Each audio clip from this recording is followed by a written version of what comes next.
My name is Claire, and this is the quiet story of my heart. I am 32 years old, and for many years I believed I understood what marriage meant. I believed it was a promise two people made with honest minds and warm hopes. I thought it was a gentle place where two lives met and grew together, like two small rivers joining to become something stronger. When I married Thomas, I truly believed I was stepping into a shared future. I did not know then that love can be present in one heart, but not in the other. And I did not know how painful it can be to discover this truth slowly, day after day, until it becomes too clear to look away from. I met Thomas when I was 27. I still remember the softness of that spring afternoon. I lived in a quiet town called Alderbrook, with tall maples that whispered whenever the wind passed through. I worked at the little town museum, where I arranged old photographs and dusted glass cases filled with forgotten objects. My life then was simple and peaceful, and I was content with small routines. I never expected a stranger to walk in that day, looking for a map of the old railway lines. He had dark hair, thoughtful eyes, and a calm voice that wrapped gently around my name when I introduced myself. I felt something shift inside me, like a curtain opening to let in new light. It was slow, soft, and warm, a feeling I had almost given up on. For a long time, I believed Thomas was the man I had been waiting for. He listened when I spoke. He asked about my days. He walked with me along the river path in the evenings, and his hand always felt steady in mine. I remember thinking that he saw me, truly saw me in a way no one had before. When he asked me to marry him a year later, I said yes with a full heart. I imagined a life filled with shared mornings and quiet nights, with laughter in the kitchen and warm conversations after long days. I imagined growing old beside him, our hands still finding each other across the small spaces of life. But marriage has a strange way of revealing the spaces between two souls. It shows what we hide from ourselves, and it uncovers truths we are not ready to see. In the first months, I told myself everything was fine. He was simply tired. He had work on his mind. He was adjusting to married life. But there were moments, small at first, when I felt him drifting somewhere far away. Sometimes I would speak, and he would not hear me. Sometimes he would smile, but the warmth did not reach his eyes. At night, he often turned onto his side, facing the window, leaving my hands alone beneath the covers. I told myself not to worry, that all marriages had seasons of coldness. I tried to be patient. Still, something grew heavy in our home, like a quiet fog settling into the corners. I noticed how often he checked his phone, how his face softened in a way it no longer softened for me. I saw how he protected certain conversations, turning the screen away when I walked into the room. These were small things, but they collected inside me like quiet stones. I carried them in my chest without telling anyone. I wanted so badly to believe that I was enough for him, that our vows still lived inside his heart. The day I first heard her name was gentle and unremarkable. It was a warm afternoon in late summer, and I was folding laundry in the bedroom. Thomas had left his jacket on the chair, something he did often. When I lifted it to move it, his phone slipped from the pocket and fell onto the bed. The screen lit up with a message. Just a few words, nothing dramatic, nothing loud. But her name was there, glowing in front of me as if it had been waiting to be seen. I did not open the message. I simply stared at it, feeling my breath grow tight and thin. A woman named Evelyn. I had never heard of her before. From that moment on, the truth grew like a quiet vine, winding slowly through my days. I tried to ignore it. I tried to smile in the mornings, to cook dinner in the evenings, to ask him about his work. But inside me, a soft trembling began. It was the kind of trembling that comes when you sense something slipping from your hands, even while you try to hold it gently. I asked him once who she was.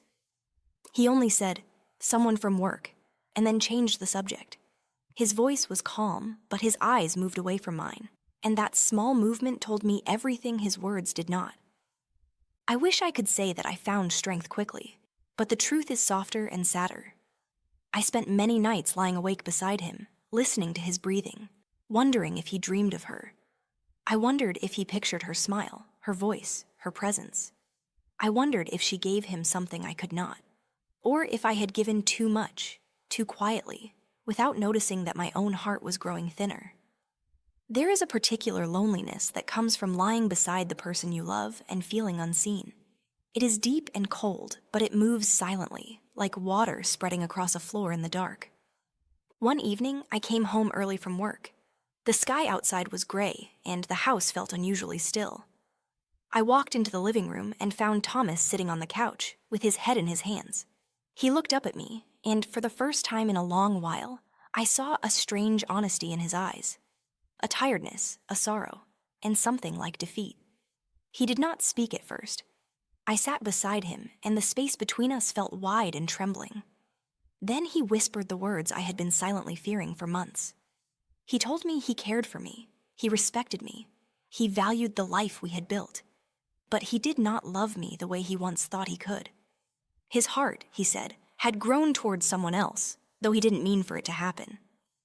I felt something inside me fold quietly, like a paper bird losing its shape.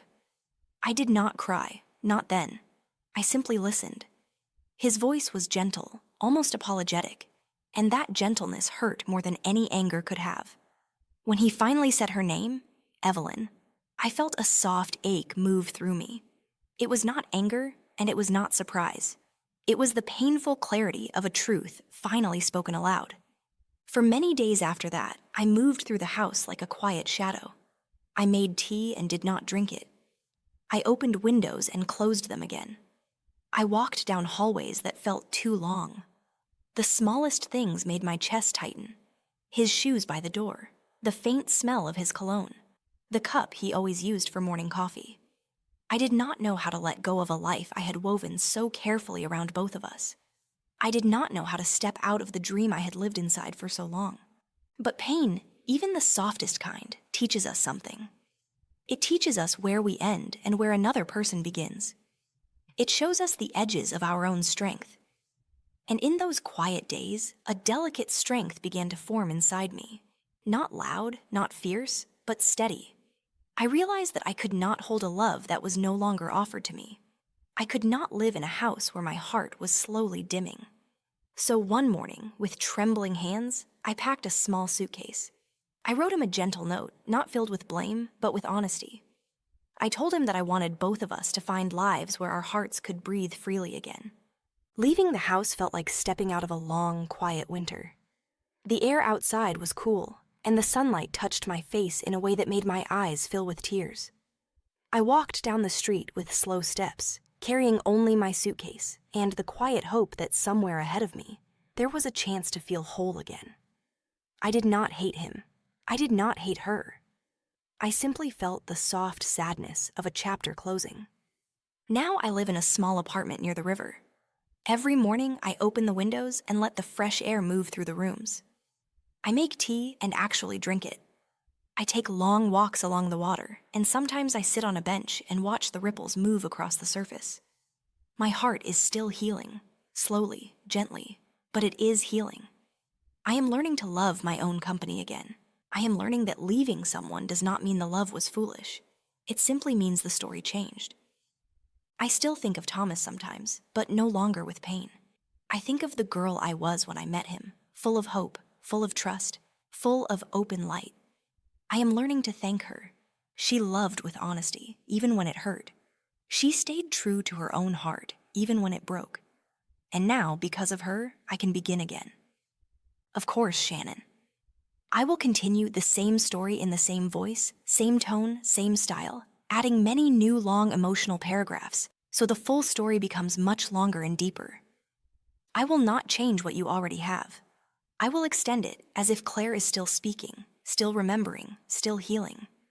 Here is the extended continuation. In the early weeks after I left, the silence inside my new apartment felt almost too large for me. It echoed softly around the rooms, pressing against my thoughts. I had spent so many years adjusting myself to someone else's rhythm that I hardly remembered the sound of my own. At night, I would sit by the small window and watch the streetlights glow in the distance. The world felt both lonely and strangely peaceful, as if life was giving me time to breathe after holding my breath for too long. I realized how much of myself I had wrapped around Thomas, how much of my identity had been tied to being his wife. Without that role, I felt lighter, but also uncertain, like a tree that had lost its leaves too early. During the first month, I often woke before sunrise. The mornings were quiet, and the soft light entering the room felt gentle, as if it understood the fragility of my heart. I would sit on the edge of the bed with my hands folded loosely in my lap, listening to my own breathing. Sometimes memories would rise without warning. The way Thomas looked at me on our wedding day, the sound of his laugh during our early walks, the small hopes I once held like delicate petals. These memories did not stab me anymore. They only drifted through me like faded echoes. I learned that remembering is not the same as longing. It is simply a way of understanding who we were and who we have become. I began taking long walks in the afternoons. At first, they were only meant to fill the empty hours, but soon they became something more. I discovered a narrow trail along the riverbank, where the water moved slowly under the low branches of leaning trees. The path was quiet, rarely visited by anyone other than a few old men fishing and an occasional runner passing by. I liked how the trail twisted through patches of sunlight and shade. Walking there made me feel held by something gentle and natural, something older than heartbreak and wiser than any human sorrow. I often paused to watch the water as it flowed around small stones. Its movement reminded me that life rarely stops completely. It simply changes direction. One afternoon, I carried a small notebook and sat on a bench near the river. I opened it without knowing what I wanted to write. My hand moved slowly at first, forming simple words and then longer thoughts. I wrote about the girl I used to be, the woman I had become, and the quiet strength I was slowly learning to hold. I wrote about the love I gave freely, the trust I offered without hesitation, and the pain I endured quietly for too long. Writing did not erase the sadness, but it softened it, turning it into something I could look at without trembling. I kept returning to that bench, and over time, those pages filled with the truth of my heart. Not perfect, not dramatic, just honest. My sister Marianne visited me some weeks later. She lived 2 towns away, and though we had always cared for each other, life had kept us busy in different directions. When she stepped into my small apartment, she looked around with gentle eyes. She did not rush to give advice or ask heavy questions. Instead, she wrapped her arms around me and held me for a long time. I did not cry, but something inside me loosened, as if the tight knot around my heart had finally started to give way. We spent the morning drinking tea and talking about simple things, books, old memories, small dreams I had forgotten I once had. It felt comforting to be with someone who knew me before the pain, someone who remembered the old version of me untouched by disappointment. As the days passed, I began noticing small changes inside myself. The heaviness in my chest grew lighter. The sadness in my mornings softened. I found myself humming while preparing dinner, or smiling at the soft sound of rain against the window. These were small things, but they were signs that my heart was beginning to grow again, like a garden waking after winter. Healing did not come all at once. It arrived slowly, like sunlight touching the edges of a cold room. One evening, I walked further along the river than usual. The sky was painted in warm colors, and the air smelled like distant pine. I passed a small art shop I had never noticed before. The windows were filled with hand-painted scenes of the town. The old bridges, the market square, the river path I loved so much. Something drew me inside, though I could not explain why. The place was quiet, with soft music playing somewhere in the background. A kind older woman greeted me with a gentle smile. We spoke about the paintings, the river, the peacefulness of slow afternoons. She told me she ran small weekend classes where people could paint simply for the pleasure of creating something with their own hands. For a moment, I hesitated. I had not painted anything since I was a child. But something in me, a small, brave part, whispered that it might be time to try something new, something that belonged only to me. So I signed up for her class, feeling a flutter of nervous excitement.